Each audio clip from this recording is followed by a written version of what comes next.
Bonjour à tous, soyez les bienvenus à l'église Elim. Bienvenue dans la maison du Seigneur pour chanter, célébrer ses louanges avec nos frères et sœurs qu'on refera toujours avec plaisir. Voilà, donc je vais demander à notre sœur Adèle de prier afin que le Seigneur puisse diriger et conduire notre temps d'adoration, de louange dans son sein.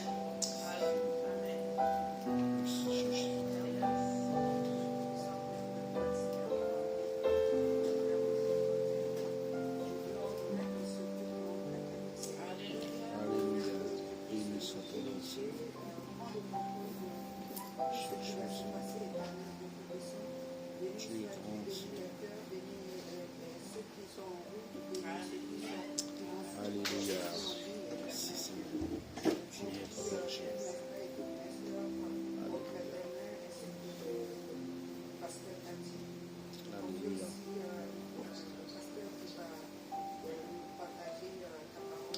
Alléluia. Merci Seigneur. Louange, gloire, honneur à toi Seigneur.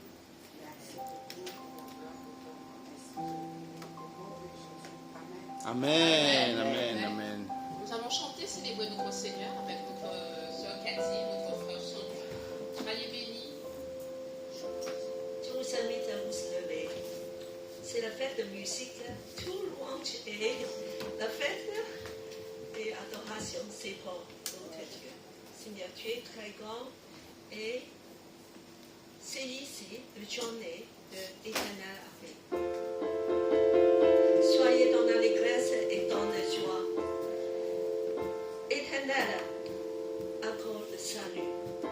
Béni soit celui qui vient au nom de l'Éternel. Alléluia. Nous vous bénissons dans la maison de l'Éternel. Éternel est Dieu. Dis-nous ses grâces.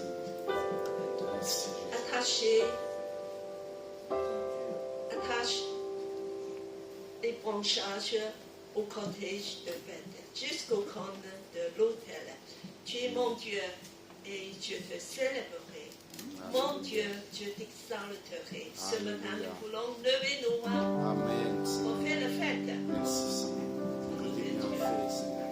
Il est le Dieu de gloire, Seigneur Jésus. Tu es haut dans le ciel. Oh, notre Dieu, notre Père, nous t'adorons. Et Seigneur Jésus, gloire à toi. Merci Seigneur. Gloire,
nous sommes Élevons ton sang, que tu es sourd, tu es glorieux.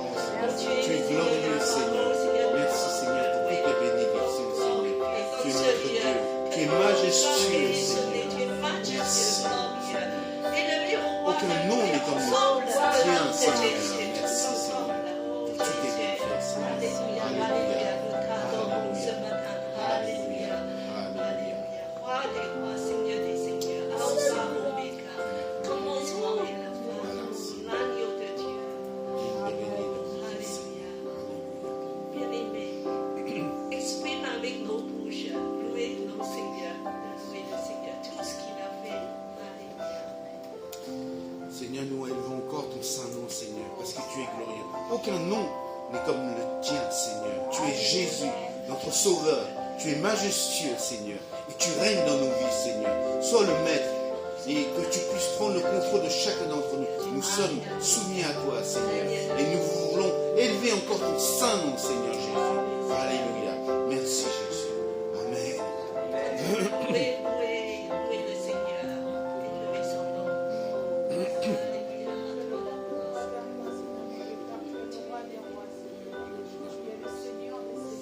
Merci, Seigneur.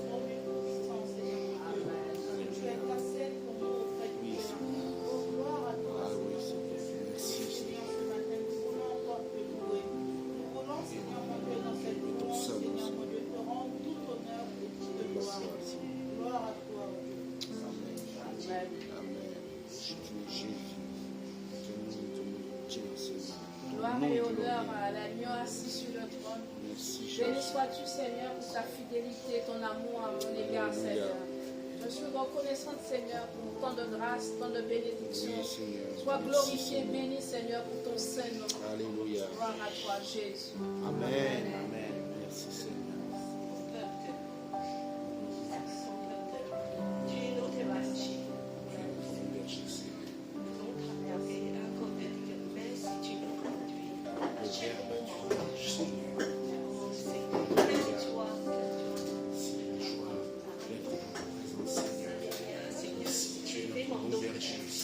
Ce matin, Seigneur, tu nous fais du bien. Rafraîchis-nous, Seigneur, par ta présence, par tes paroles, Seigneur. Dans cette période de chaleur, Seigneur. Réchauffe nos cœurs, purifie nos cœurs encore ce matin, Seigneur.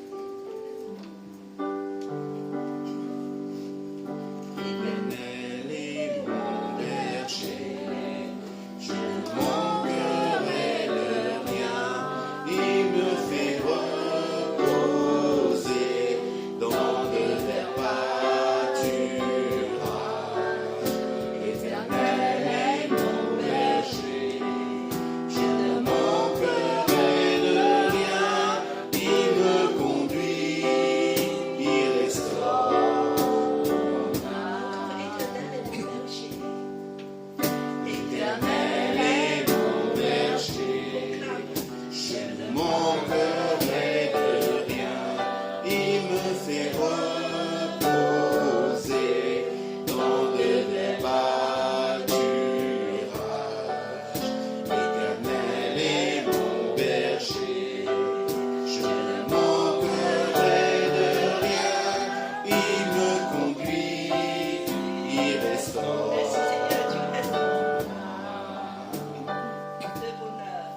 Le bonheur et la grâce m'accompagnent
ce matin parce que nous ne sommes pas venus les mêmes villes dans ta maison.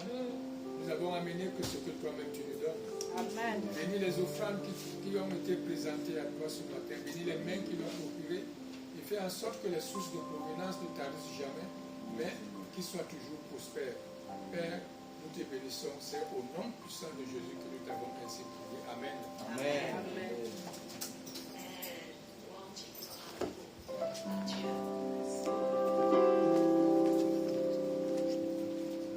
Bonjour à tous, soyez les bienvenus à l'église Elim, bienvenue aux personnes qui nous visitent. Alors j'aimerais bien que le frère se présente pour la première fois. Monsieur Poé Ferdinand, invité par M. Hier. Ah, ben enchanté, puis bienvenue. Bienvenue, M. Ferdinand. Et l'église Elim, c'est une église des nations. On a de viser d'aimer Dieu, d'aimer la famille de Dieu, de servir les autres. C'est là notre mission aussi au sein de ce quartier du 13e. Donc nous avons quelques annonces pour cette semaine et la semaine à venir. Donc c'est sûr pour vendredi prochain, il n'y aura pas de réunion de prière dans la mesure où nous participons à une retraite spirituelle qui aura lieu du 26 au 28 dans le 78. Donc il n'y aura pas de réunion de prière ce vendredi et aussi pas de culte dimanche prochain puisque nous serons tout le week-end dans le 78. Donc l'église sera fermée. Voilà. Dimanche 28. C'est dimanche 28? Oui. Voilà, hier, non, non, c'est pas bon. Au niveau des dates. Bon, c'est pas grave, c'est pas grave. Ah, vendredi 27, d'accord. Vendredi 27. Non, vendredi 26. C'est sûr, c'est le week-end prochain. Vendredi au dimanche. Voilà, il n'y a pas de réunion de prière la Pas semaine de réunion prochaine. de prière, pas de présence de l'église Elim dimanche ici. Voilà. Voilà, on est à la campagne. On est dans l'oasis.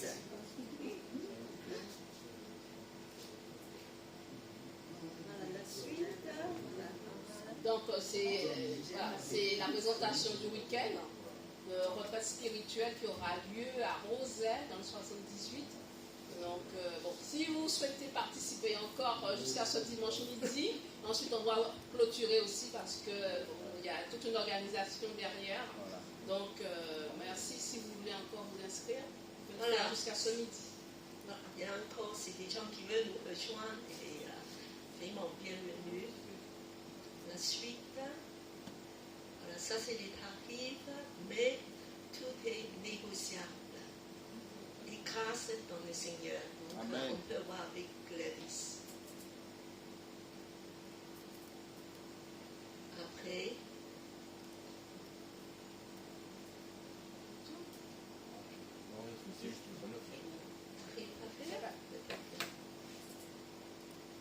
alors, on a des programmes qui est déjà sorti et donc on l'a déjà donné à tous. D'accord, donc tout le programme, on ne va peut-être pas passer tout ce matin. Donc tout Cathy a déjà imprimé, donc on vous remettra à la fin du culte l'ensemble du programme. Ce sera plus simple pour tout un chacun et on va rester peut-être un peu après le culte pour faire le point sur l'organisation, le trajet et la journée. Donc ce sera plus simple. Vous aurez tous pour des participants une feuille du programme et surtout c'est avec les transports. Il faut faire très attention parce qu'il y a des ramassages en voiture à partir de la gare. Il y a 2 gares. Donc voilà, juste très rapidement, je dis qu'il y a 2 gares. On va soit arrêter à la gare de Augerus ou la gare de Mont-la-Jolie. Alors c'est donc ça, il faut que vous arrivez exactement à l'heure parce qu'il y a des ramassages en voiture, il faut s'organiser. Voilà, on va voir ça à la fin du culte. Voilà, à la fin du culte. Peut-être Nathalie, tu peux s'en occuper pour les organisations des trajets. Non, elle est perdue. Donc je vais confier ça à Gabrielle. Tu vas le faire. C'est très simple parce que voilà, tu es beaucoup plus mobile. Après le culte, on fait Voilà, le on fait les points, t'inquiète. Alors, il y a apporté dans des valises.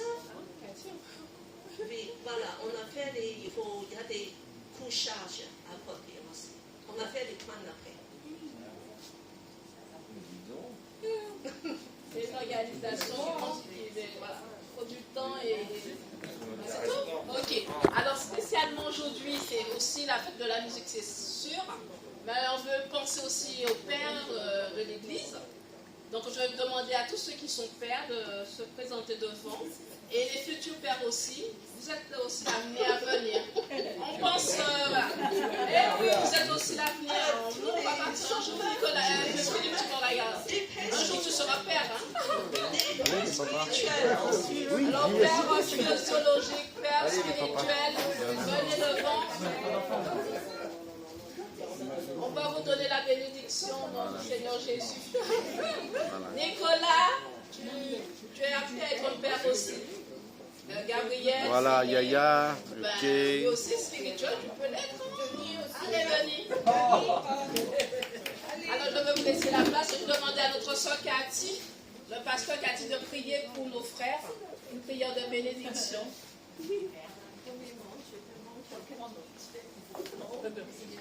Alors, Cathy, tu bénis les il y a des fois, une force de plus nombreux que nous. Et Seigneur, nous te louons vraiment avec tous nos frères, parce que c'est une grâce que tu as fait les hommes et les femmes. Amen. Et tu as confié aussi beaucoup d'autorité à l'homme. Oui, Seigneur, et je prie vraiment que tu bénis tous nos frères ici, des frères spirituels, des frères biologiques, des frères futurs.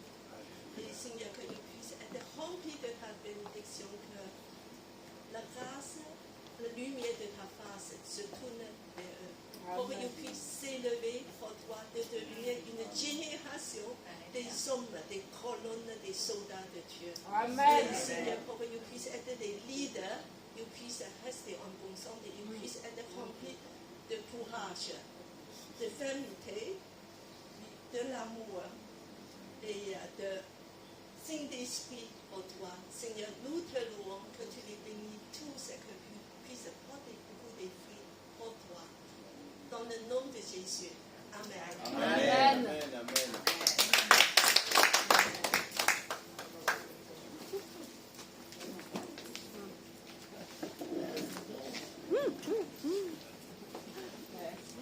Gloire à Dieu, je suis heureuse parce que pour une fois dans cette église, je vois plus de frères que de sœurs. C'est impressionnant, mais gloire à Dieu. Merci Seigneur pour vous, pour votre mobilisation au sein de l'église, ça me fait plaisir. Je demande à notre pasteur Tuan de venir pour amener la parole du Seigneur.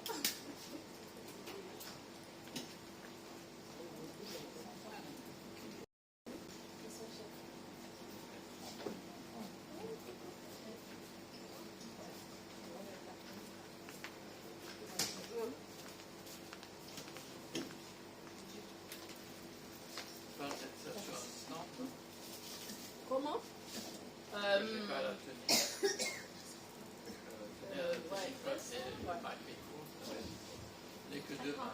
Attends, oui, ça va arriver.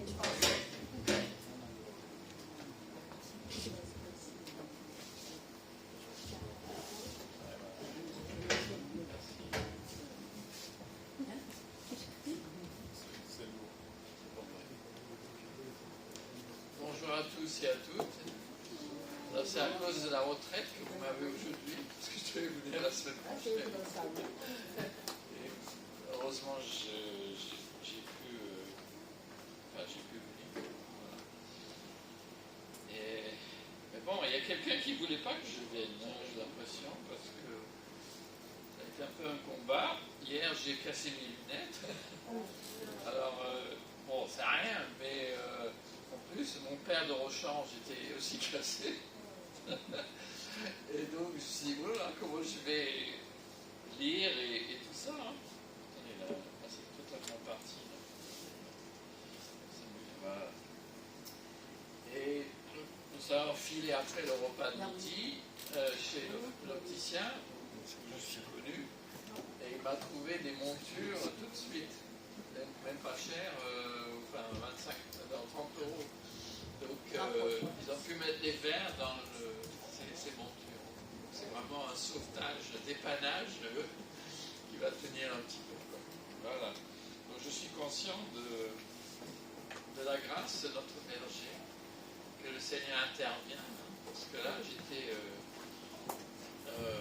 inquiet un peu, parce que sans lunettes, moi je suis perdu. Vraiment. Voilà. Donc voilà, je suis avec vous, et je vois que Cathy a travaillé, malgré le peu que je lui ai envoyé. Donc avant de aller plus loin, on va peut-être faire les lectures bibliques que j'ai préparées.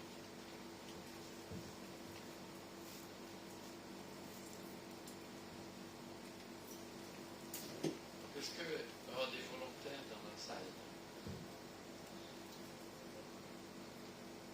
Lisez fort et lentement. Exode 24, verset 9 à 11. Plus fort. Ouais. Après cela, Moïse monta sur la montagne avec Aaron, Nadab, Abihu et les 70 anciens d'Israël. Ils dirent le Dieu d'Israël. Sous ses pieds, il y avait une sorte de plateforme de saphir, d'un bleu pur comme les cieux. Dieu ne fit aucun mal à ces notables israélites. Ils le contemplèrent, puis ils mangèrent et burent. Voilà. Merci. Alors, la deuxième lecture, donc, dans le Nouveau Testament, donc l'Évangile selon Jean. Là aussi, bon, peut-être il n'est pas très long, mais peut-être 2 personnes, je ne sais pas. Là, oui, c'est écrit petit, hein. C'est à cause de moi, ça? c'est écrit un peu petit, je sais. Ah ouais. Je l'ai envoyé trop petit. Oui, parce que c'est 28, c'est tout.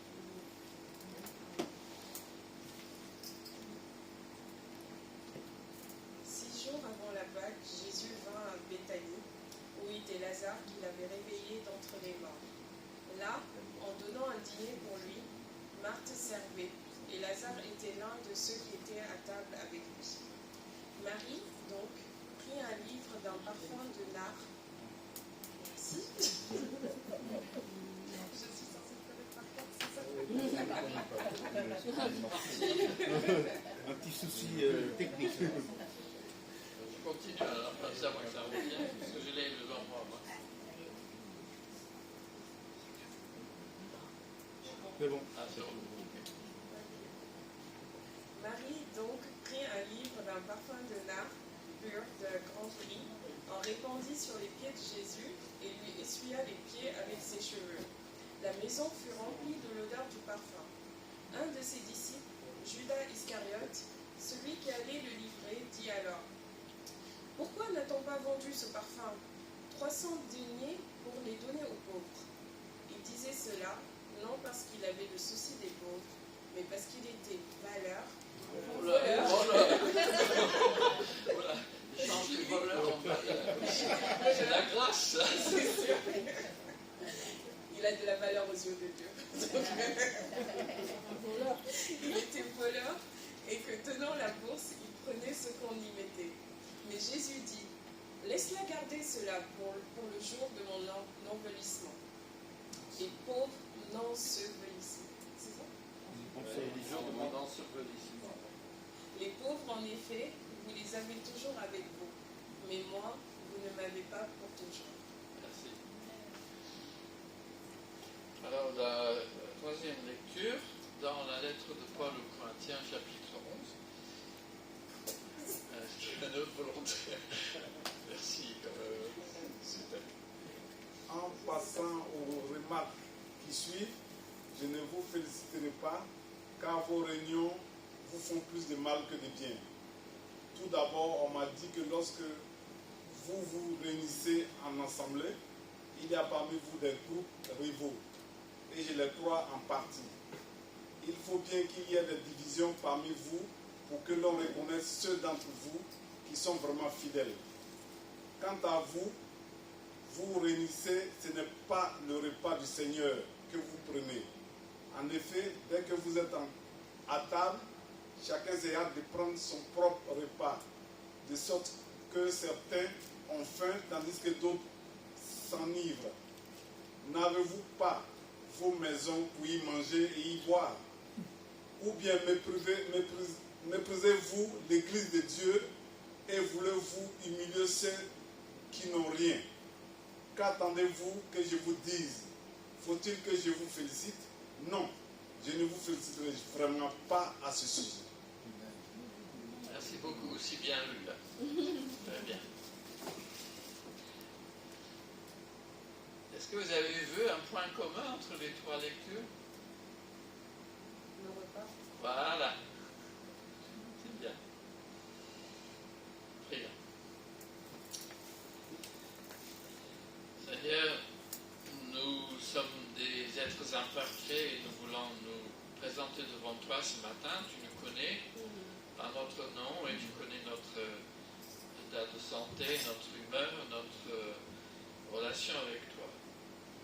Viens Seigneur, non seulement nous rassurer sur ta personne, mais aussi être ce bon berger pour nous faire du bien. Nous ne voulons pas que notre réunion, comme celle de Corinthe, soit pour faire du mal, mais pour faire du bien. Seigneur, agis au milieu de nous pour la gloire de Jésus-Christ. Amen. Amen. Alors, le titre pour ce message, Communion agape pour construire quoi? Communion agape pour construire quoi? Alors, les chrétiens disent communion fraternelle, c'est le terme un peu in-house. Je ne sais pas si on peut dire ça en français, in-house. Enfin, ça entre nous, quoi.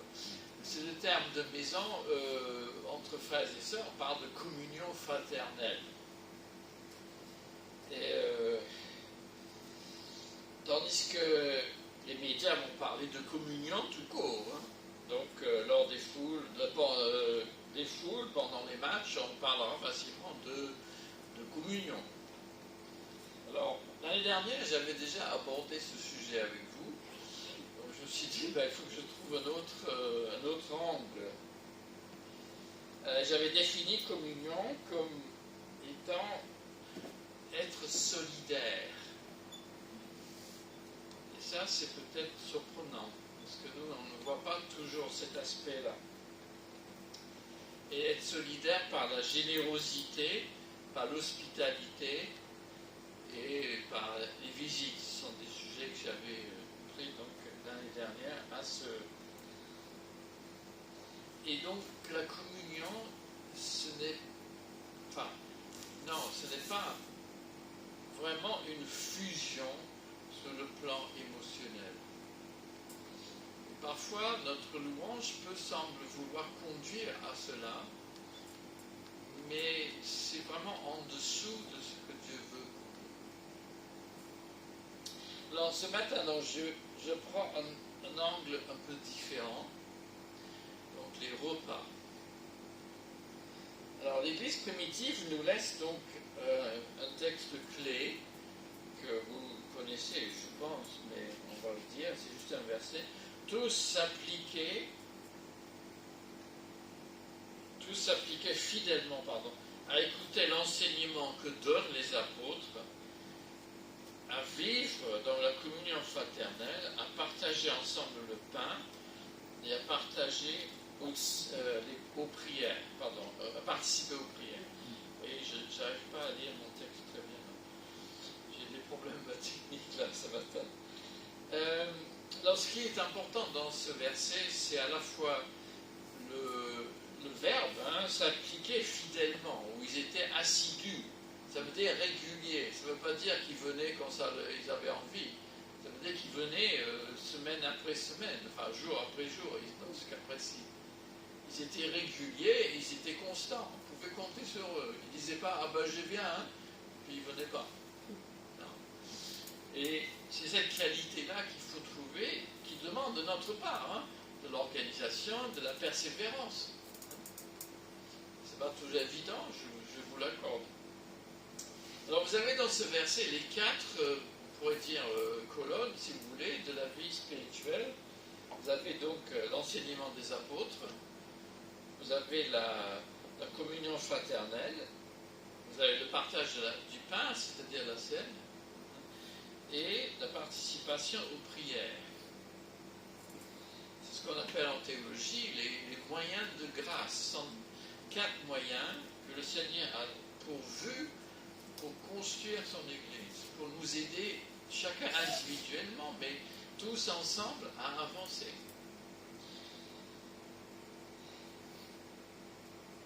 Bon, j'avais évoqué aussi l'année dernière la scène comme un moment de communion avec le Père et le Fils. Et 2 Corinthiens 13 nous rappelle que notre communion est réalisée ou alimentée, vivifiée par le Saint-Esprit.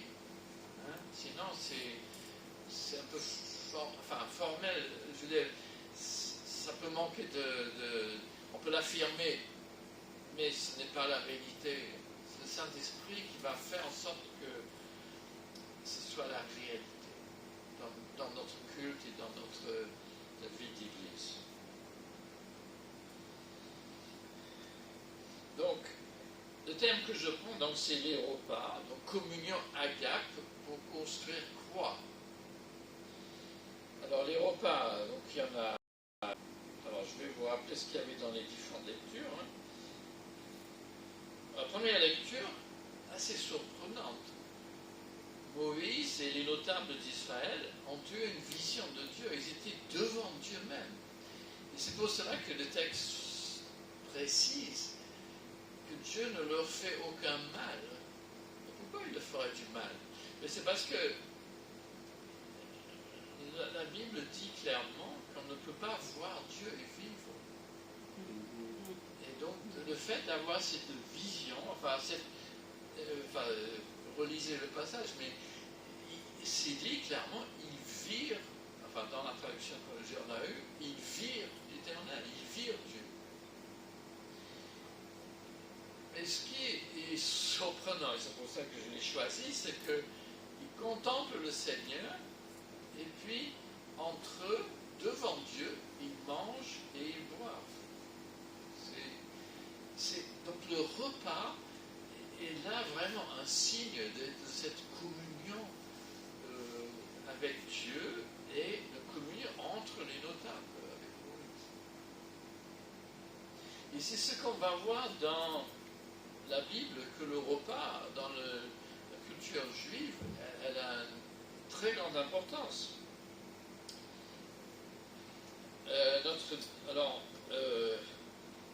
Deuxième lecture, donc, nous donner un exemple d'un repas dans le ministère de Jésus.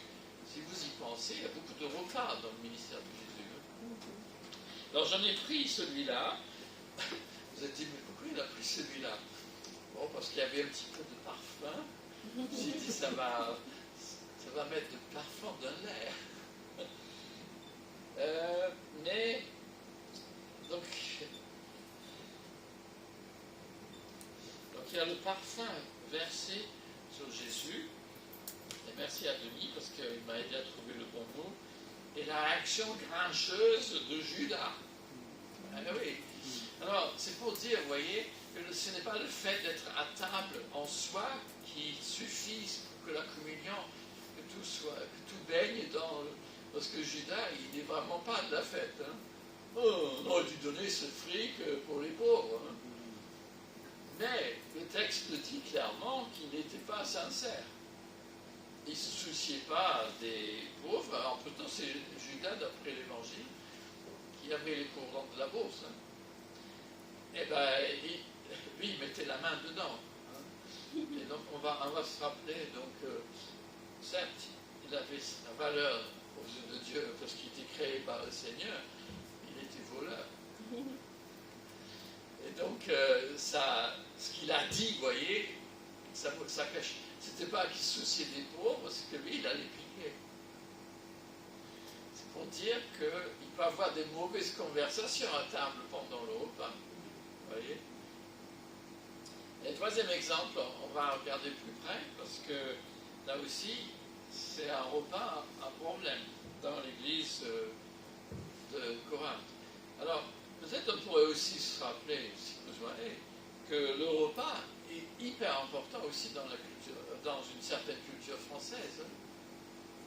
On marque des baptêmes, des mariages, et parfois les enterrements aussi. Il y a un repas en famille. Et ça sert à quoi? C'est un peu, bon, pour les deux premiers, c'est une fête, mais c'est aussi pour resserrer les liens entre les membres de la famille. C'est ce que nous connaissons ça dans la vie ordinaire. Donc c'est aussi l'idée que dans l'Église, le repas vise à affermir les liens entre les chrétiens, entre ceux qui y participent. On va voir pourquoi dans un instant, mais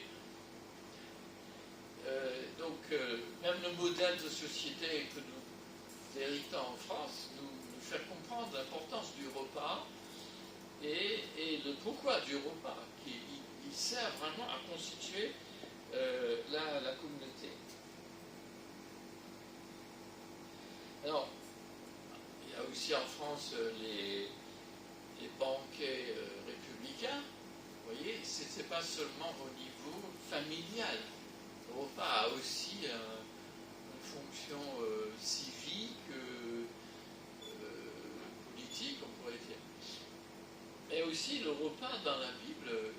Alors, il y a un repas auquel vous êtes tous invités, j'espère. Vous voyez lequel? Le noces de l'agneau. Ah, bravo, Gladys. Oui, c'est le banquet messianique.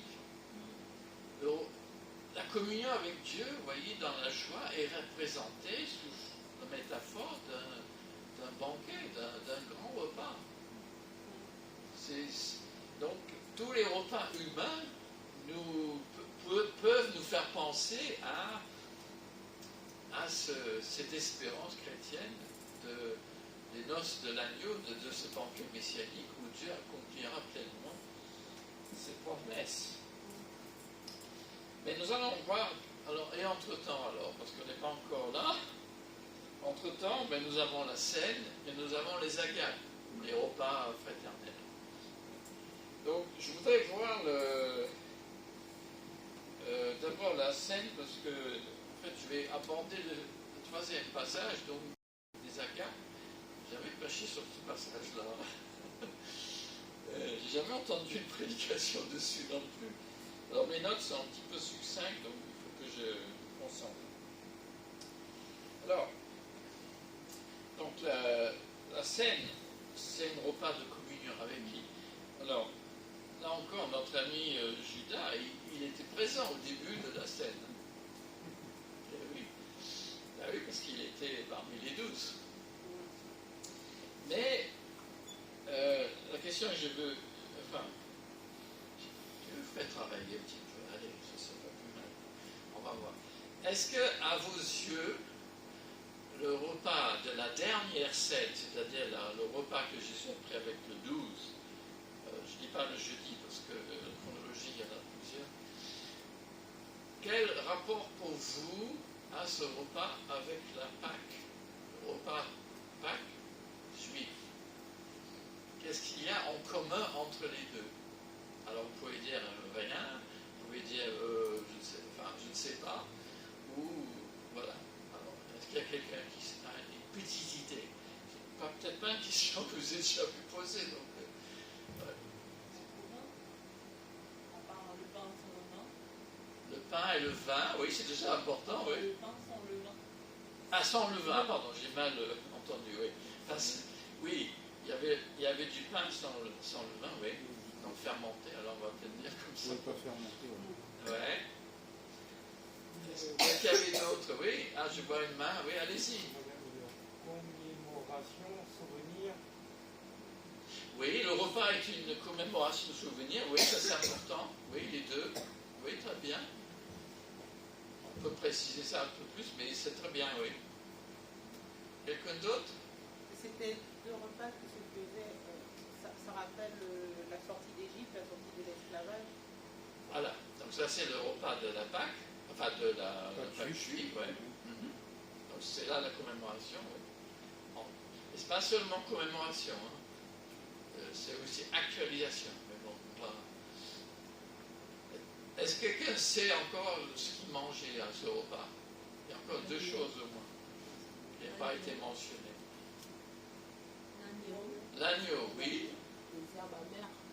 Ah, qu'est-ce qu'a dit herbe amère? Oui, très bien. Voilà. Oui.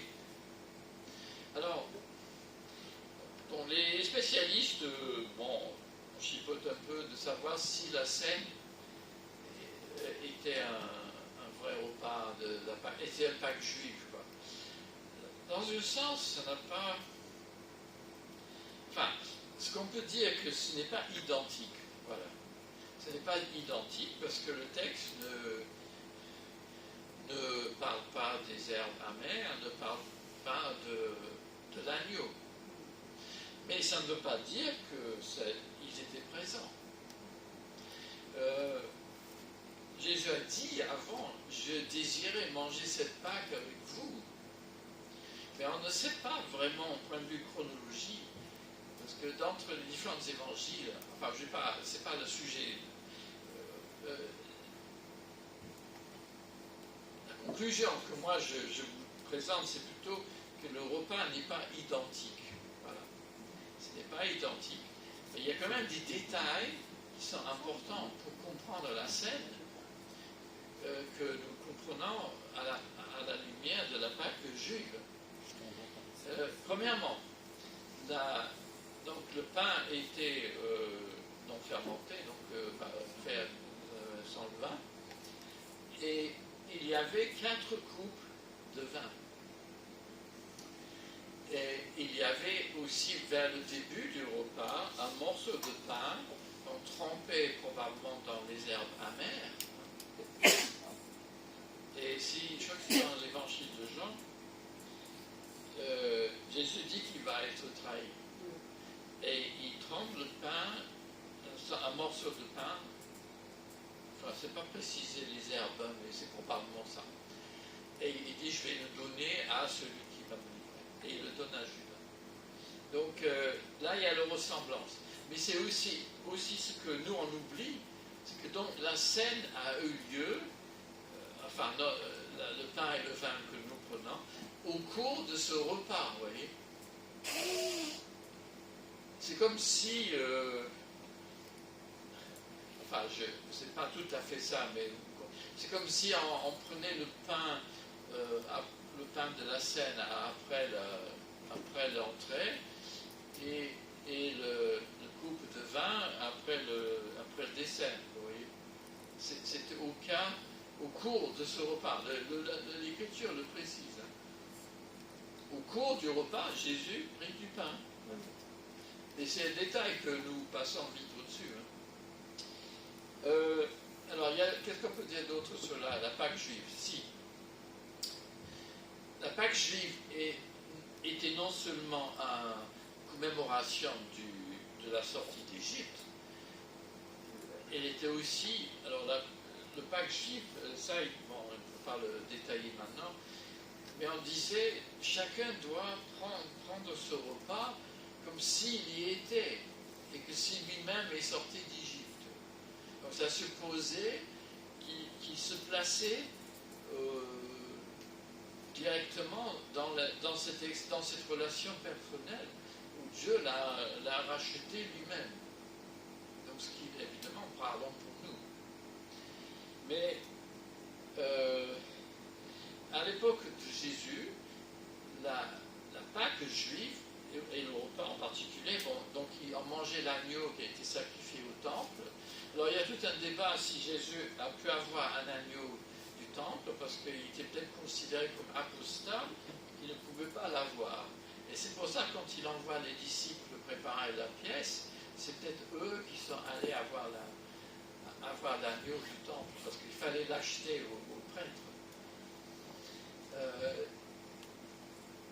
Mais bon, là c'est un détail qui n'a pas énorme importance. Mais ce qui est important, c'est que ce repas est devenu dans l'esprit des Juifs à l'époque le moment où Élie allait revenir et inaugurer la venue du Messie. Donc il y avait une atmosphère, une attente, parce que Donc on n'est pas tourné vers le passé, c'était vraiment pas une commémoration dans ce sens-là. On est tourné vers l'expectative qu'Élie va venir ce soir même. Et le repas, il durait, même à l'époque de Jésus, ça a commencé assez tard quand même. Et c'est pour ça que cette idée de vigilance, où Jésus dit prier et veiller pour ne pas entrer en tentation, c'est tout à fait dans la ligne de la fête de juive. Mais il y a aussi un autre détail que personne n'a mentionné, à mon chacun. Qu'est-ce qui s'est passé à la fin du repas? Ah, oui, mais c'est quoi ces louanges? Oui, c'est des psaumes. C'est des psaumes 113 à 118. Voilà. C'est les psaumes du Hallel. Voilà. Non, pas du Halal. Hein. Bon, les deux mots, mais les deux mots sont liés. Hein. On voit bien. Ouais, parce que ce qui est halal est louable. Ben oui. Donc là, c'est les deux langues qui ont les mêmes racines. Alors, on chantait ces psaumes en deux parties. Il y avait deux vers le début du repas, et puis les derniers psaumes, de ces 113 à 118, vers la fin du repas. Et Jésus, donc, il en chantait. Donc, on pourrait peut-être dire que dans la Sainte Seine, on devrait chanter les psaumes du Hallel. Mais bon, ça c'est discutable. Enfin, je pense un petit peu quand même. Mais pourquoi ces psaumes-là? Parce que le psaume 113, c'est un psaume de louange où le nom du Seigneur est béni du soleil levant jusqu'au couchant. Et c'est le psaume où Dieu prend le pauvre et le relève. Et puis le psaume 114, c'est quand Israël est sorti d'Égypte. Donc vous voyez, c'est tout à fait le thème de la Pâque. Et ça conclut par le psaume 118 que Cathy nous a fait lire au début du culte. Donc là, c'est des détails de cette Pâque juive, mais surtout retenons les 4 coupes et le pain dans le vin. Et donc, alors qu'est-ce qui est différent? Et la différence est assez simple. Premièrement, l'agneau pascal, évidemment, ce n'est plus l'agneau qu'ils ont mangé. Enfin, c'est pour Jésus lui-même et l'agneau pascal. Bon, ça, c'est pas difficile à comprendre. Pour nous, c'est lui le véritable agneau pascal.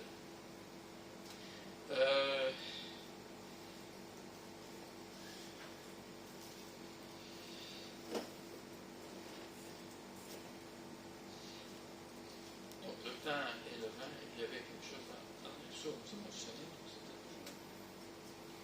Donc il y a quelque chose qui avait s'échappé là. Ouais. Donc c'était au cours d'un repas. Voilà. Et oui, ce qui est différent, ben oui, c'est les sons, j'allais oublier totalement. Qu'est-ce qui est différent? C'est-à-dire que Jésus a prononcé de nouvelles paroles sur le sens du pain et de la coupe. Ben oui, c'est ça qui change. Il ne dit plus ce pain, on va le manger en souvenir de la sortie d'Égypte. Non, ce pain, ceci est mon corps qui est donné pour vous. Et cette coupe, alors la certitude, je ne sais plus, je crois que c'est le 3e coupe ou le 4e, j'ai un doute, là, je crois que c'est le 3e. 3e coupe de vin, donc un peu coupé avec un petit peu d'eau. Et donc la coupe de l'alliance, le signe de l'alliance, donc probablement plutôt du vin rouge, qui rappelle le sang de l'alliance, qui scelle l'alliance, donc dans l'Ancien Testament. Pour la nouvelle alliance, donc, la coupe est le signe de cette nouvelle alliance. Moi, je ne vous apprends rien. Mais ce qui est intéressant, c'est que tout cela, c'est au cours d'un repas. Alors, on pourrait développer ça en disant, ben alors, c'est là où le 3e passage prend son sens. Parce qu'on voit bien qu'il y a un glissement. Alors, comme j'ai dit, la communion et les actes pour qu'on se fasse croire? C'est bien ça la question. Et ce troisième passage, donc, est peut-être un peu délicat parce que là, on voit un petit peu le travers. On voit que même la Sainte Seine, donc, elle est détournée. Alors, je dirais aussi, oui, sur la Pâque, il me semble que nous ne sommes, puisque notre Sainte Seine n'est pas exactement la Pâque juive, nous ne sommes pas tenus, je ne pense pas que c'est une bonne idée. Alors là, je vais à l'encontre de pas mal de gens. Je ne pense pas que notre pain de la Sainte Seine doit être du pain sans levain. Et bon, je dirais dans la même veine, peut-être que la coupe devrait être normalement du vin. Et c'est l'histoire qui a fait ça et les traditions difficiles à changer. Mais il me semble que 1 Corinthiens 5 dit « Christ est notre Pâque, célébrons la fête ». Et le pain sans levain dans ce verset-là, c'est pas le pain sur la table. Le pain sans levain, c'est de chasser de la communauté tout ce qui est impropre, tout ce qui est indigne. C'est ça, de purifier la communauté. Et donc, pour moi, le signe de vie qui est le pain de Dieu, ce serait plus clair pour nous que ce soit du vrai pain. Enfin, du vrai pain dans la scène. Mais je sais bien que les avis, ça peut diverger. Mais alors, cette agape, ce repas, donc, l'Église primitive a fait ce qu'a fait Jésus. Donc, la scène avait lieu, probablement soit le samedi soir ou le dimanche soir, selon le... Hein, et la scène concluait le culte, et c'était au milieu d'un repas. Et pourquoi nous ne faisons pas ça aujourd'hui? Ben justement à cause de Corinthe, que petit à petit l'Église a laissé tomber les agapes. La scène n'était plus au cours d'un repas à cause des abus. Parce que quels sont les abus? Ben, ils sont de deux ordres, et c'est le danger qui guette toujours nos repas fraternels.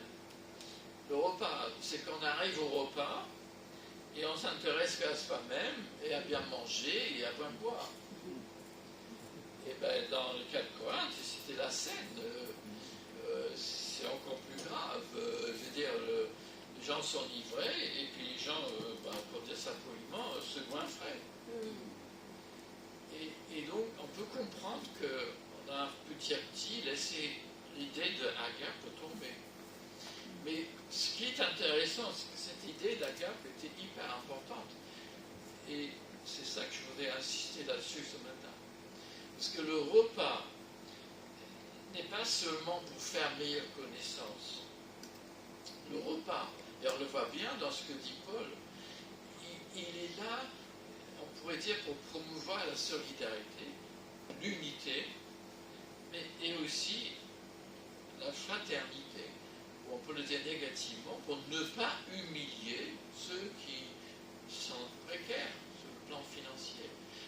Le repas d'église ou la Sainte Seine à cette époque, les deux, ne devait pas servir à humilier des gens qui n'avaient rien à apporter. Et donc, vous voyez, on voit déjà apparaître les objectifs de la scène et des repas fraternels. C'est donc pour resserrer les liens entre les frères et sœurs. C'est pour vaincre les divisions, parce que Paul dit, je crois bien qu'il doit y avoir des factions entre vous pour que les gens sont les véritables frères et sœurs de l'Église. On les identifie. Mais n'avez-vous pas, finalement on arrive à dire, n'avez-vous pas vos maisons pour manger et boire? Ça nous choque un petit peu dans notre pratique aujourd'hui, parce que les églises évangéliques en particulier ont toutes les églises ont souvent des repas en commun et tout ça. Je ne suis pas en train de dire qu'on ne va pas le faire. Mais je suis en train de dire que ce passage est un avertissement.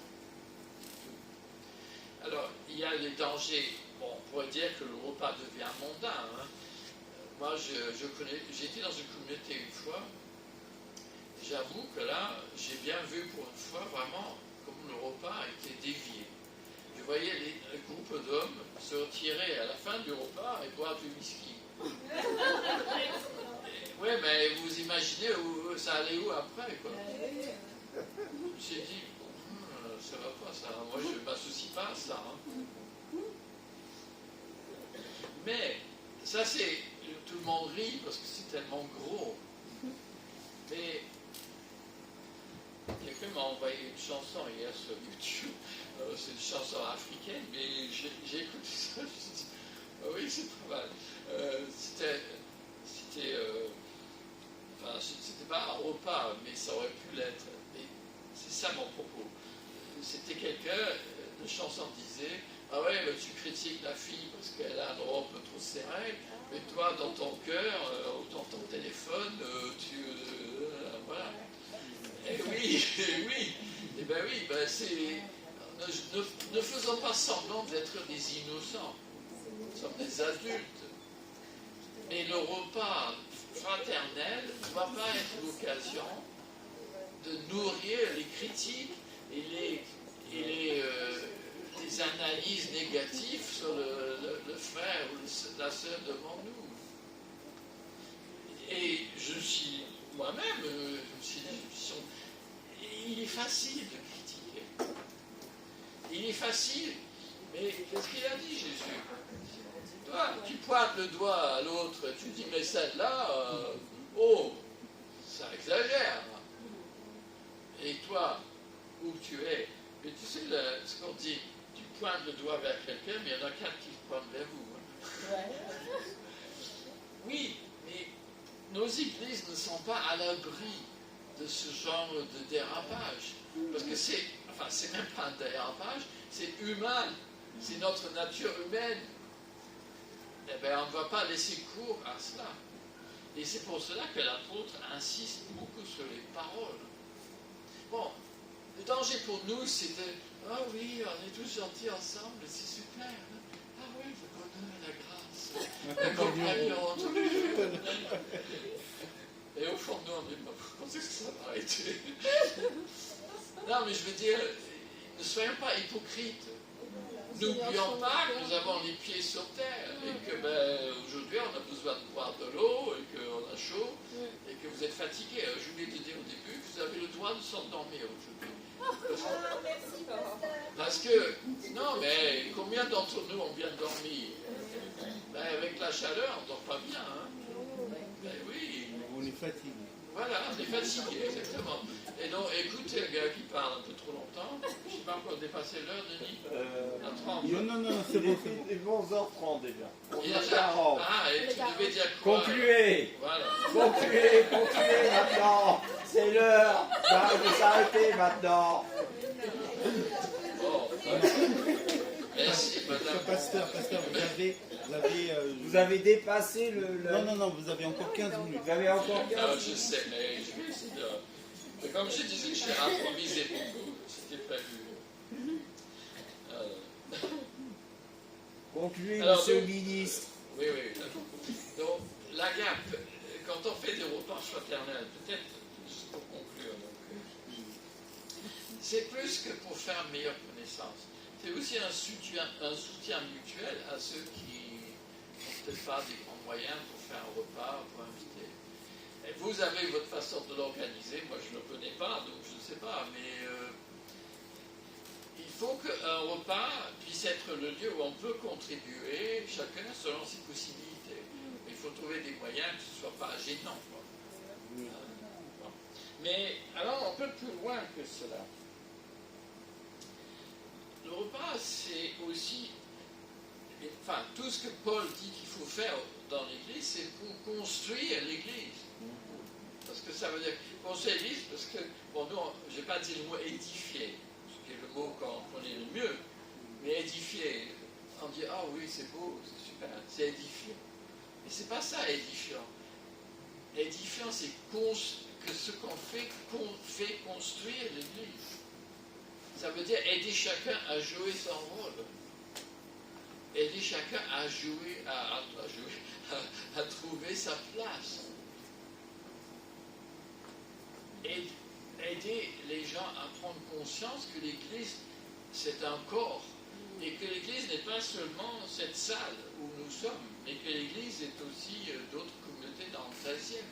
C'est aussi l'Église au Cambodge ou à Taïwan ou je ne sais où, mais de prendre connaissance de la réalité universelle de l'Église. C'est ça aussi constitue le corps du Christ.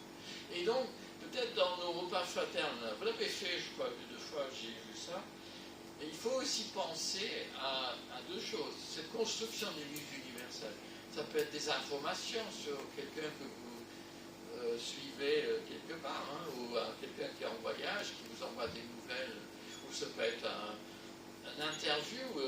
Aujourd'hui, avec la technique, on peut faire un tas de choses. Hein. Vous pouvez faire une vidéo et parler à quelqu'un comme si vous étiez au fin fond du monde. Hein. Et c'est ça qui nous fait comprendre ce que c'est l'Église universelle.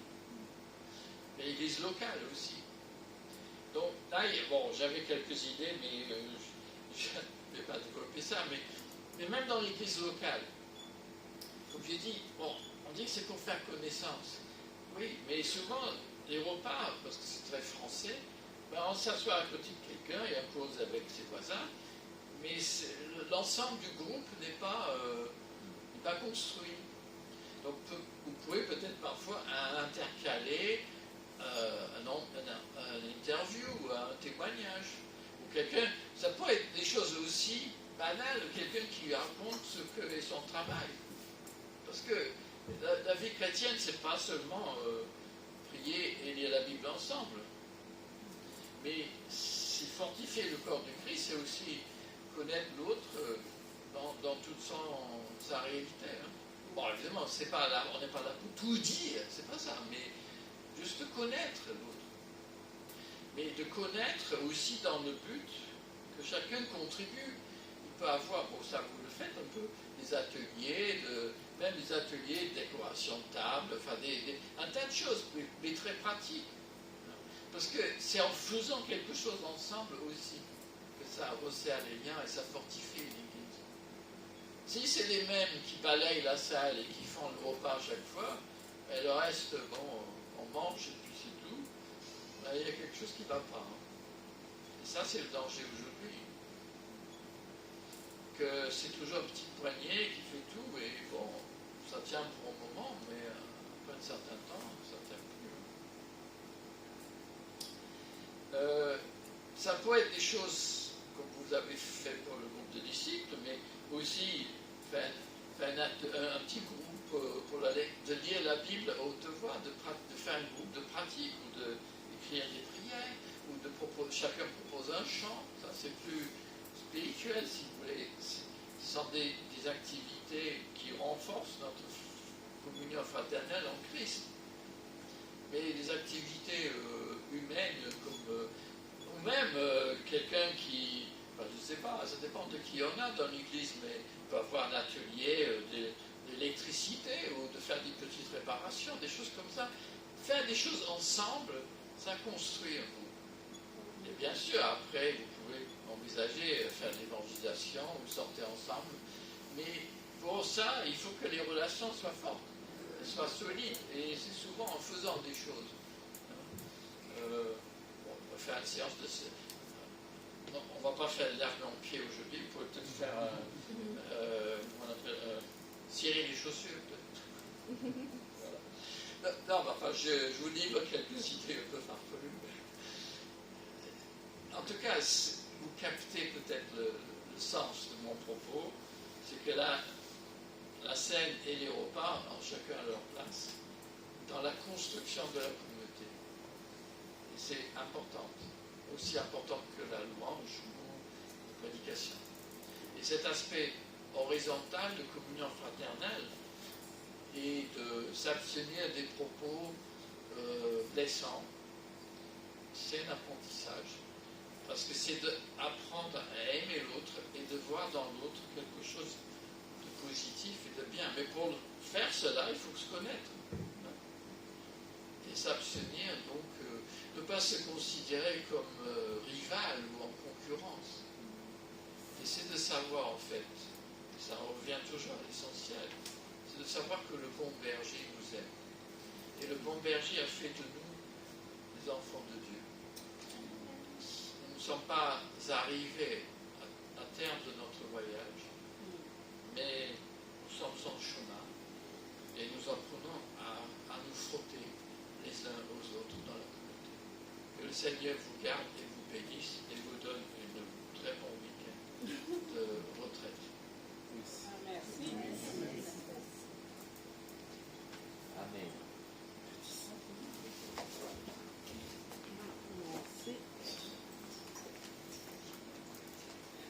Merci pasteur. Donc,